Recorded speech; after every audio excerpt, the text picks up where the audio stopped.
May bago akong kwento. Bagong kwento.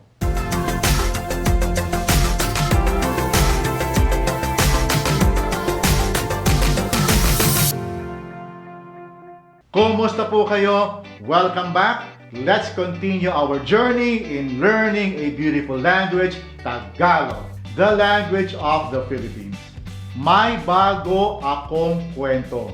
Ito ang bago kong kwento. Ito si Tess. Si Tess ay ang asawa ko. Asawa ko siya. Ito naman si Christina. Si Christina ay ang anak ko. Siya ay ang anak kong babae. At ito naman si Anton. Si Anton ay anak ko rin. Siya ay ang anak kong lalaki. Sina Christina at Anton ay mga anak ko. Isang araw, tinanong ko si Tess, "May ginagawa ka ba?" "Oo, may ginagawa ako."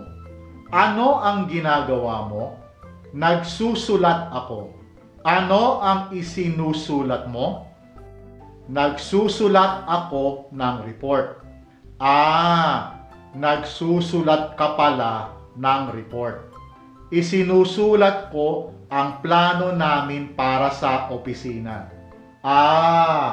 Iyon pala ang isinusulat mo. Tapos, tinanong ko rin si Christina, "Anak, may ginagawa ka ba?" "Opo, may ginagawa po ako." "Ano ang ginagawa mo?" "Nagbabasa po ako." "Ano ang binabasa mo?" "Nagbabasa po ako ng kwento." Nagbabasa ka pala ng kwento. Binabasa ko po ang kwento ni Harry Potter. Iyan pala ang binabasa mo. Tapos, tinanong ko naman si Anton, "Anak, may ginagawa ka ba?" "Opo, may ginagawa po ako." "Ano ang ginagawa mo?" "Kumakain po ako." "Ano ang kinakain mo?" "Kumakain po ako ng pizza." Kumakain ka pala ng pizza. "Kinakain ko po ang pasalubong ni Mama." Iyan pala ang kinakain mo. At ako, ano ang ginagawa ko? Wala akong ginagawa. Wala akong magawa. Wakas. The story I just told you used 3 pairs of verbs conjugated in the progressive aspect. These are Nagsusulat and Isunusulat, Nagbabasa and Binabasa, Kumakain and Kinakain. In some weird stroke of ethno-linguistic evolution, each pair of verbs means the same thing but are used differently. But before I dive deeper into this, please make sure that you are subscribed to this channel and please hit the bell notification button so you will be updated of new contents coming out regularly.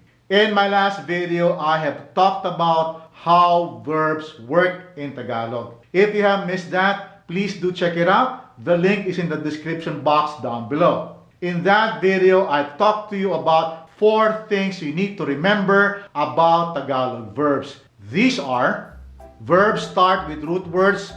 Verbs are formed by combining a root word with affixes. Verbs are conjugated according to aspects and not tenses. And verbs behave according to focus system. These 4 things are our guidelines. Using these guidelines, let us examine the verbs we used in our story. The verbs Nagsusulat and Isunusulat both mean writing, from the root word sulat, write. Nagsusulat is from the verb magsulat, to write, which is part of the mag group of verbs. Isunusulat is from the verb Isulat, which means to write, and is part of the E group of verbs. As you can see from the verb table, there are several versions of the verb to write. Well, there's more than 2 versions, but I will focus on 2 versions for now. The same is true for the 2 other verbs I will discuss next. The verbs Nagbabasa and Binabasa both mean reading. They are from the root word basa, read. Nagbabasa is from the verb Magbasa and is from the mag group of verbs. Binabasa is from the verb basahin and is part of the in verb group. The verbs Kumakain and Kinakain both mean eating and are from the root word kain, eat.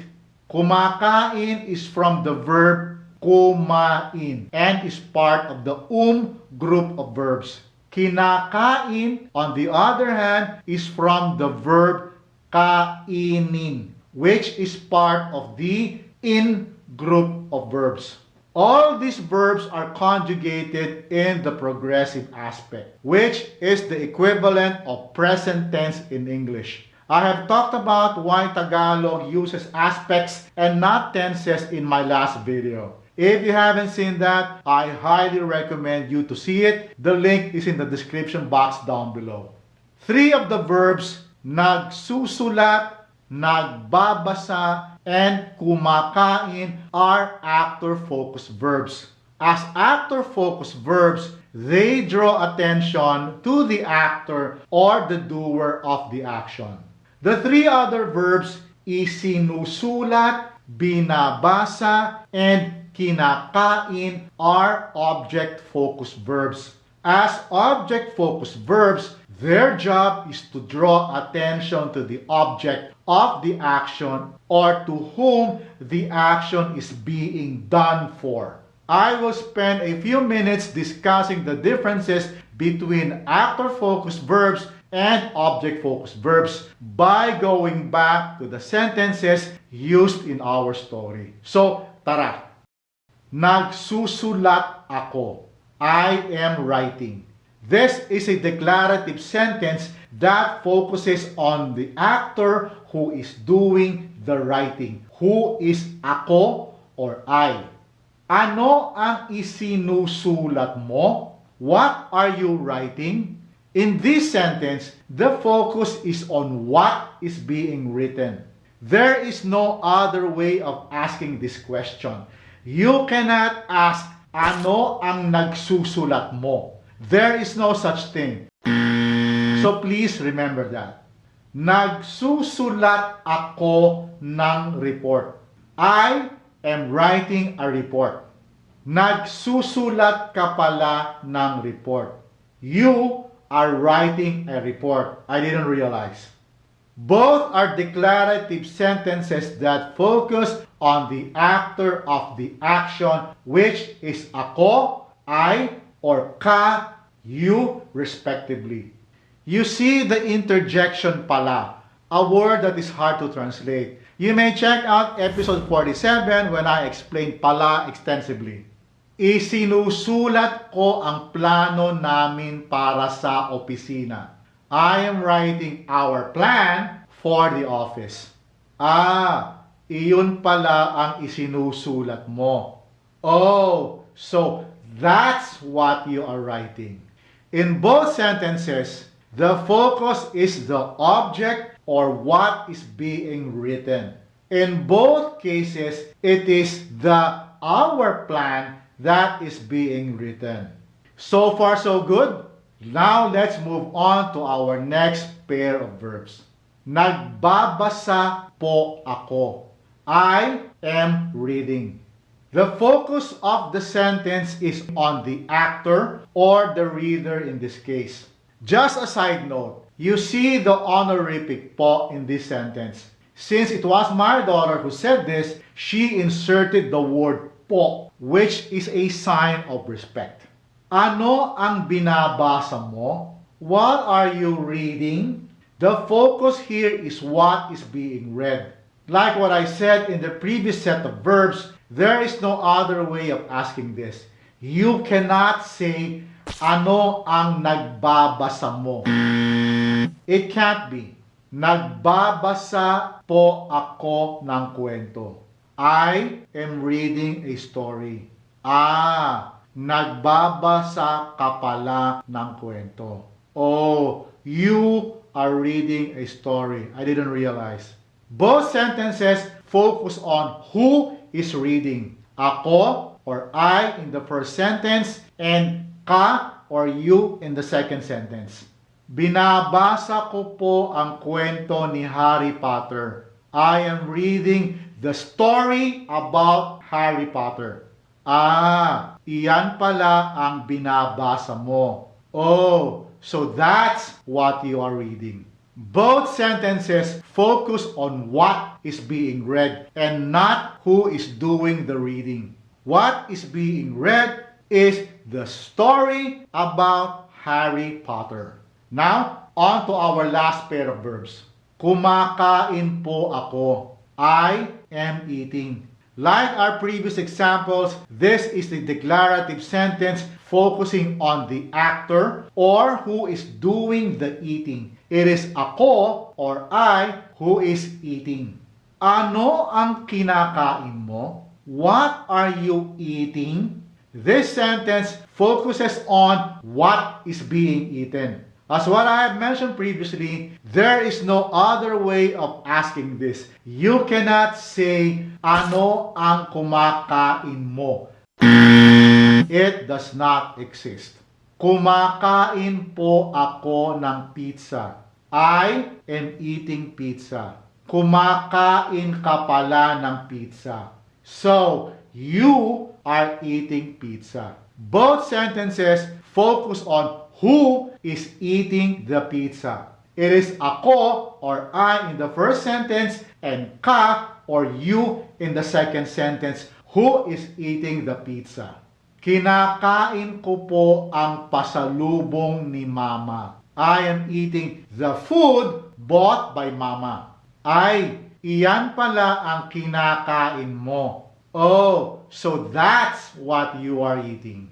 Both sentences focus on what is being eaten. It is the pasalubong ni Mama that is being eaten. In this context, pasalubong is food brought to the home to be shared.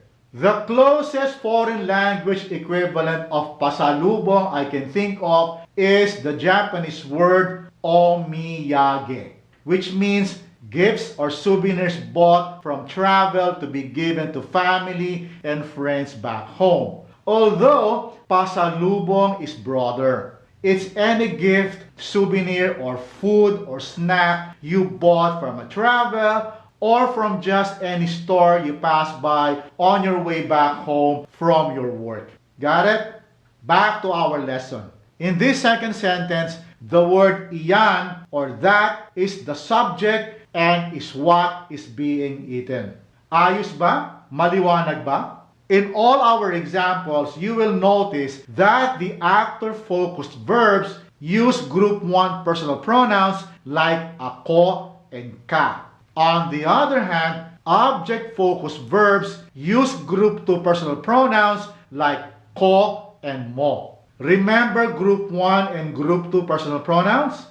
I've done an entire chapter on personal pronouns, and if you wish to review, you can go back to my playlist and check them out. Look for videos labeled personal pronouns. The concept of actor-focused and object-focused can be a bit confusing. That is why in my examples, I am showing the verb table so you can visually see where the specific verb we are discussing sits. But let me qualify this rule. Actor-focused verbs generally use group 1 personal pronouns. Object-focused verbs generally use group 2 personal pronouns. I say generally because, like in all languages, there are exceptions. And we will be able to stumble on those exceptions as we move forward in learning Tagalog verbs. Okay? I will talk more about the root words sulat, basa, kain, and associated verbs in the next video. There are more versions of the verbs to write, to read, and to eat in Tagalog. Linguists call Tagalog verbs as being morphologically complex, which is a fancy way of saying it's darn confusing. But that can be overcome. My next videos will focus on unraveling this morphological complexity of Tagalog verbs so that you can start communicating more meaningfully in Tagalog. If you think that this video has been helpful, please click on the like button. That will help this channel grow. So I will see you again soon. Maraming salamat po at hanggang sa susunod.